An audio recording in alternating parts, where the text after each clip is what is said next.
இவங்க என்ன நினைக்கிறாங்க, ஆண்டவர் வந்து இப்படி ஒவ்வொரு நாளாக ஒவ்வொரு வீடாக போயிட்டு மகனே இங்க வா உனக்கு இதை வாக்கு பண்ணுன்னு சொல்லிட்டு கடவுள் ஒவ்வொரு நாளும் ஒவ்வொருத்தர கதவை தட்டி தட்டி கூப்பிட்டு அவங்களோட பேசின்னு இருப்பான்னு நினைக்கிறாங்க. சில சொல்றாங்க கத்தோட சத்தத்தை மெல்லமா நான் காதல கேட்டேன்டாங்க. அப்ப மெல்லமா நீங்க காதலடி ஏன் கோயிலுக்கு வரீங்க, பேசாம வீட்டில் உட்காந்து ஃபேனுக்கு ஆஃப் பண்ணிட்டு மறுபடியும் அந்த சத்தத்தை கேட்க முயற்சி பண்ணுங்க. ஏன் நீங்க கோயிலுக்கு போறீங்க பைபிள் எடுக்கிறீங்க? தேவையில்லை.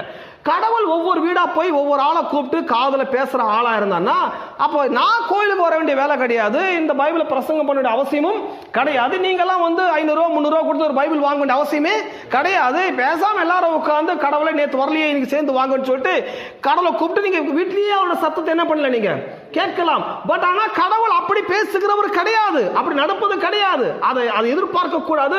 சம்டைம் அப்படியும் நடக்கலாம், நடக்கவே நடக்காது நாங்க ஆணித்தனமா சொல்லவில்லை. ஒருவேளை அவசியப்பட்டால் உங்களோடு அவர் நிச்சயமாய் வந்து